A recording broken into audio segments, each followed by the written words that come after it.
When the Supreme Court recently struck down President Trump's tariffs, he lashed out at two justices he had nominated, calling them fools and lapdogs. The president has frequently railed against judges when they rule against him. What often happens next is a barrage of violent threats from his followers against those judges. We spoke with 26 federal judges, 9 Democratic appointees, 17 Republican, both sitting and retired. The sitting judges told us they feel under siege. Most would not appear on camera, fearful for their safety. Judge John Kuhnauer, appointed by Ronald Reagan, is one of the few who would. He blocked President Trump's bid to end birthright citizenship. He wasn't prepared for what happened next. My wife and I are at home, and the doorbell rings, and I go to the door, and there's, I think, 5 sheriff's deputies there with long rifles. And they show up with guns drawn. Oh, yeah. Yes. Long guns, very intimidating guns. And they said to me, "Sir, could we see your wife?" And I said, "Whatever for?" And they said, "Well, sir, we've had a report that you've murdered your wife." It was a cruel hoax. The next day, a bomb threat. For John Kuhnauer, a federal district court judge in Washington state, it didn't end there. There was a congressman that had a wanted poster. It said wanted in big letters at the top, and then a picture of several of us. It said everything except dead or alive. His trouble started when President Trump signed an executive order to end the 14th Amendment's guarantee of citizenship for infants born on U.S. soil to non-citizens. Judge Kuhnauer ruled it, quote, blatantly unconstitutional. The threats poured in. Some of it was very, very ugly and very threatening. Death threats? Oh, yes. Dozens of them. Dozens, if not hundreds. Judge Kuhnauer told us threats come with the turf. He has sentenced an al-Qaeda bomber and Montana militia members and needed round-the-clock protection. But he said he'd never had as many death threats as with the birthright citizenship case. I've been at this for 44 years.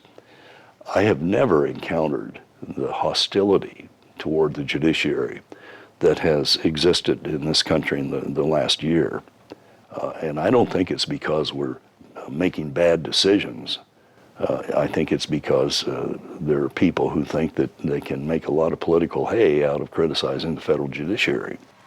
And also, we cannot allow a handful of communist radical left judges to obstruct the enforcement of our laws and assume the duties that belong solely to the President of the United States. When President Trump lost a battle in court to deport migrants, he called the judge a lunatic. When immigration crackdowns were ruled illegal, he called the judges monsters. It's incendiary comments like that that have provoked a torrent of death threats. Our reporting found hundreds of threats were left on judges' voicemails. This one after a judge ruled the president had violated the First Amendment. I hope your whole family and everybody you love is raped in front of you and has their heads cut off. And this one after a judge ruled the president couldn't cut certain government benefits. And I wish somebody would assassinate your ass. It's a volcano of vitriol. I double dare you to try to put charges on Donald J. Trump. You son of a bitch. It falls to the U.S. Marshals to pinpoint the verbal threats that might lead to physical violence. Judges told us the marshals are overwhelmed. Last year, 400 federal judges were targets of serious threats, a 78% jump in 4 years. In very plain English, if we're not careful, we're going to get a judge killed. It's just that stark. It's that serious. It's that serious. Judge John Jones is a retired federal judge from Pennsylvania, a George W. Bush appointee. He and 55 other retired judges were so concerned they formed a bipartisan group to lobby the White House to stop demonizing judges. This is such a toxic environment where people are taking arms and can identify where a judge lives, can strike out against that judge or the judge's family members. So when President Trump attacks judges as rogue, deranged, corrupt. What do you think he's doing and why? I think that he's attempting to delegitimize the federal courts. Why would he do that? What's the benefit to him? It's a presidency sort of on steroids. And you have a very dormant, I think, United States Congress and a president who means to really say what the law is. Well, you know, civics taught me that Congress makes the law and the president faithfully executes the laws of the country. We've turned that on its head right now.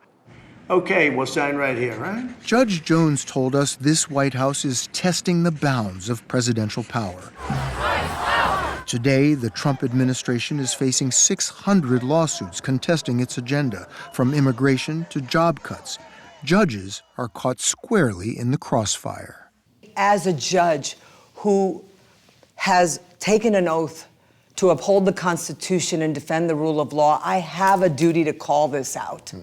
That's why I'm talking to you. Judge Esther Salas is a federal district court judge in New Jersey. A Barack Obama appointee, she has become a leading voice against the personal attacks on judges, which has made her the target of death threats. She knows the stakes. In 2020, a failed litigant came to her front door, shot her son Daniel dead, and wounded her husband Mark.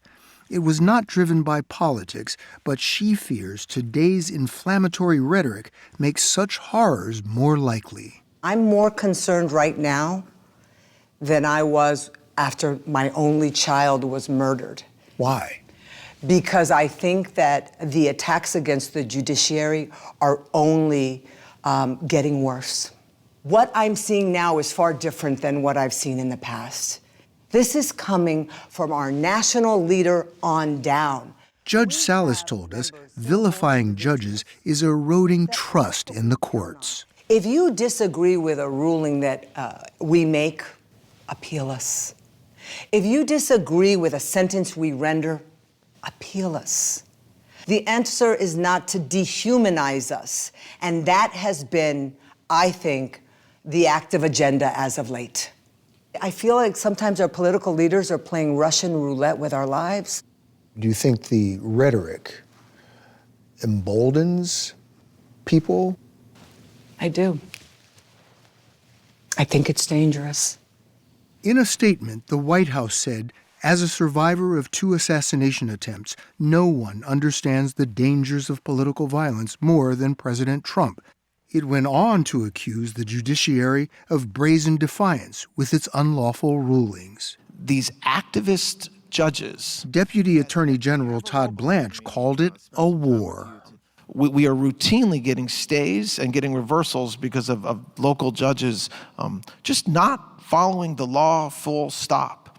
And it's the same judges, or not the same judges, but there's a group of judges that are repeat players, and that's obviously not by happenstance. That's intentional, and it's a war, man.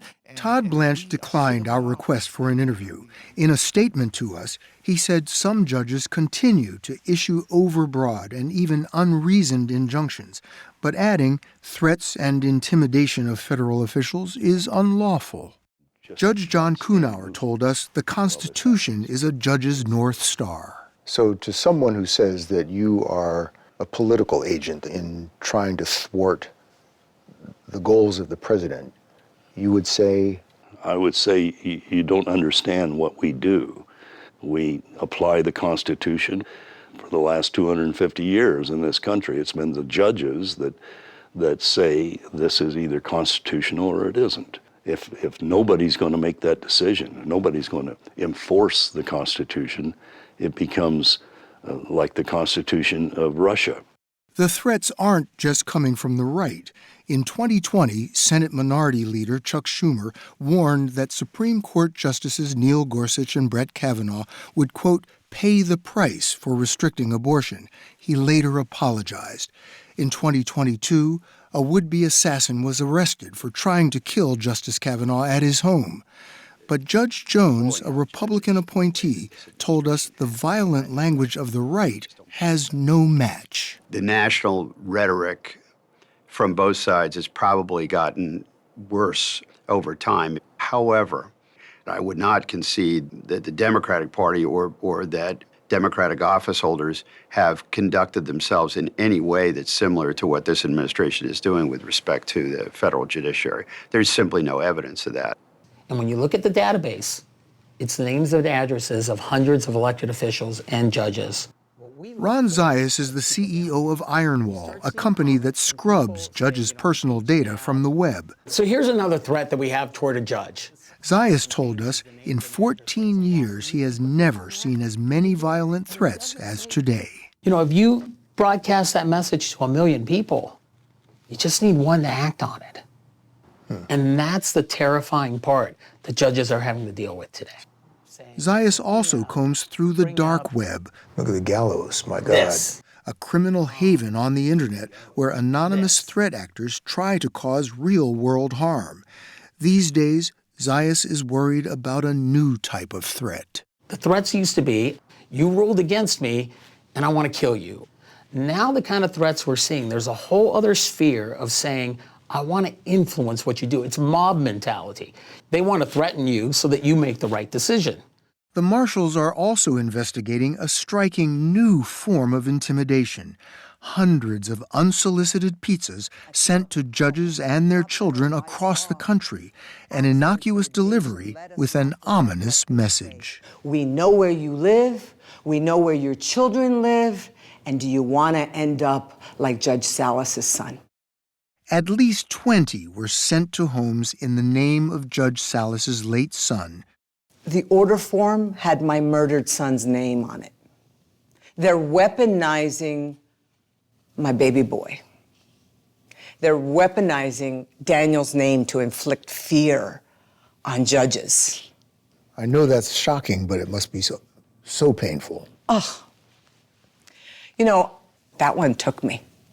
And you add to that, for flavor, that I have yet to see the Attorney General or the Deputy Attorney General stand at a podium and denounce these forms of intimidation. Attorney General Pam Bondi also declined our request for an interview. Judge Salas, among many others, told us the rule of law is at stake. I sit here as Daniel's mom. I sit here as a woman who lost her only child. Mark and I have been to hell and back.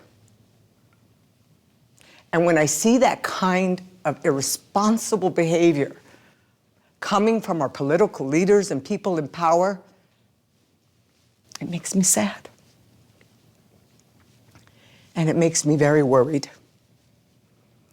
Because I worry for our democracy. I really do.